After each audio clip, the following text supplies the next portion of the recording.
For Complex News, I'm Pierce Simpson. As LeBron James said at the podium last Friday night, yet another NBA Finals loss added to his already impeccable resume, it wasn't difficult to see the impact this fully loaded Golden State squad created for him. A twisted right ankle, a popped blood vessel in his eye, and the post-Game 4 reveal of a severe hand contusion caused by LeBron punching a whiteboard after Game 1's debacle involving J.R. Smith and George Hill, who missed the free throw. As LeBron put it, "I let the emotions get the best of me," and pretty much played the last 3 games with a broken hand. While LeBron seemed sincere, and in fact he had 2 secret MRIs during the series, I'm sure if you ask a Golden State player or fan, they'll tell you tough luck. The 3-1 jokes of years past could easily be flipped into rivalry jokes by the Dubs, making them the latest dynasty in NBA history. However, with the Warriors dominating the last half-decade, NBA fans have reached another chapter of its best player entering another offseason of uncertainty, which is fitting because his season was filled with it. Beginning with trade 1.0 that sent Kyrie Irving to Boston, and then trade 2.0 that sent one of his closest friends along with half the team to other squads, LeBron described things perfectly to ESPN's Rachel Nichols. It was at points where, okay, will the Cavs even make the playoffs? And I was like, okay, I'm not settling for that conversation. Now that is just ridiculous. Now I have to get into the postseason. Despite all of the forces acting against this Cavaliers team, LeBron James engineered a postseason run for the ages, tallying the most 40-point games in a single postseason, passing Allen Iverson 7 back in 2001, and then passing the iconic Michael Jordan for the most 30-point performances in playoff history. This postseason might have been legendary, but it was far from graceful. The Cavaliers trailed in every series but one and took multiple game winners from LeBron in order to keep their season afloat. But despite his heroics, LeBron's predicament, or lack of teammates, or surrounding talent, whatever you want to call it, is a direct result of maybe LeBron's greatest weakness. He's a poor evaluator of talent. After losing in 5 games to the Warriors in the 2017 NBA Finals, LeBron reportedly signed off on a trade that would have brought in Paul George and Eric Bledsoe, with Kyrie Irving making his way out west to the Phoenix Suns. While Paul George is a spectacular wing player, the idea of Eric Bledsoe filling the shoes of Kyrie Irving seems a bit foolish. Ultimately, that trade will fall through and LeBron would be left with proverbial blood on his hands and a shell of his latest championship roster. Star players create urgency, and with urgency sometimes comes desperate decisions. From 2 first-round picks for Timothy Mozgov, overpaying for J.R. Smith and Tristan Thompson, to panically shipping out Kyrie Irving. All of those moves to possibly avoid the point we are today. Uncertainty for Cleveland Cavalier fans and the rest of the NBA.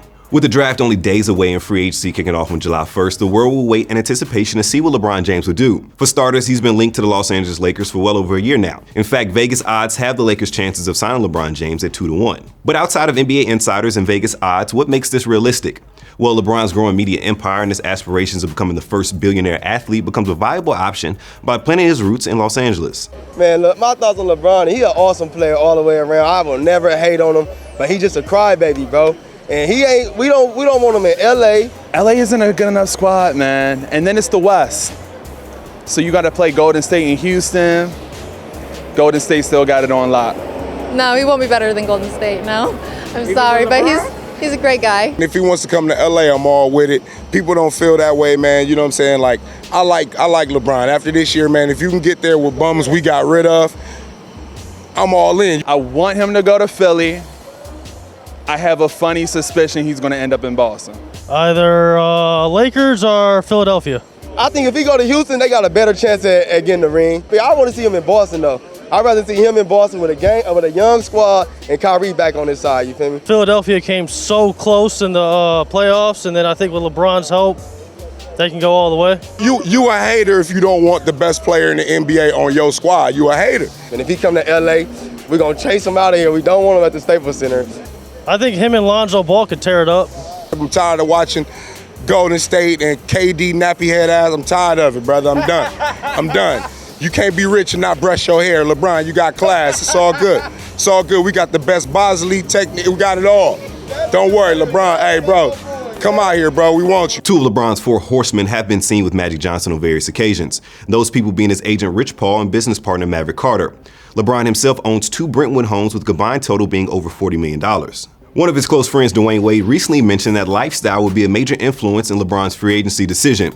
With LeBron James Jr. eyeing high school, NBA legend Gary Payton recently dropped a bombshell that Bron's son is allegedly enrolled in the Los Angeles area high school of Sierra Canyon, the same high school that produced soon-to-be top 5 pick Marvin Bagley and also hosts the sons of Kenyon Martin and Scottie Pippen. But while the family dynamic is important, like Maverick Carter has mentioned before, LeBron cares about winning. This Lakers roster as is couldn't compete with Houston, let alone Golden State, which brings up the possibility of LeBron teaming up in LA with the likes of Paul George, Chris Paul, or DeMarcus Cousins, or maybe all those names involved. Who knows? Maybe Kevin Durant is added into that list as well. While LA seems to be a lock potentially, LeBron is reportedly set to meet with legendary coach Greg Popovich, which could create a solid big three of LeBron, Kawhi Leonard, and LaMarcus Aldridge.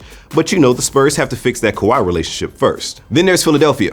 Sixers fans have had to trust the process for half a decade now, and they're beginning to enjoy the fruits of their labor with an impressive playoff run and two cornerstone pieces in Ben Simmons and Joel Embiid. Adding LeBron to this collection of talent could catapult the Sixers into the finals once again, but the strongest tie that fans can make of LeBron to Philly is the fact that Clutch Sports represents Ben Simmons. LeBron is a bona fide living legend, but adding him to the fold of this young team that is continuing to find their identity could be a misstep for management.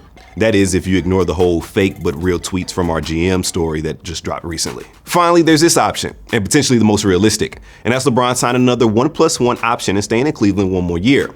In a bit of irony, LeBron, Melo, and Chris Paul ushered in the era of shorter-term deals that places leverage on the franchise to keep a well-equipped roster. With 2019 having a much stronger free agency class that could include the likes of Kyrie Irving, Klay Thompson, Kawhi Leonard, Jimmy Butler, and others, LeBron could hold off for one more season to figure out his next move. Not to mention the reports that have been floating around of Dan Gilbert offering ownership stake in the Cavaliers once LeBron retires, which doesn't seem to be anytime soon because during a recent Uninterrupted Short, LeBron shared what would be his greatest NBA achievement. You want to ask me what is the greatest achievement of my life? If I'm on the same court as my son, the NBA, that would be #1 in my lifetime as an NBA player.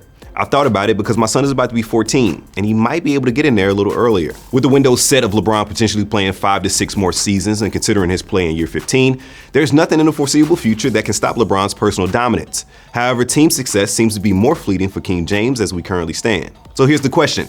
Does he run things back with his hometown squad, or venture out west to learn under the tutelage of Magic Johnson and bring the era of dominance back to La La Land? Who knows? But like many NBA fans have learned over recent years, the true entertainment in the association begins in the offseason. Feel free to chime in the comment section down below on where you think LeBron will end up, and as always, keep it locked to Complex News by subscribing to us on YouTube. For Complex News, I'm Pierce Simpson.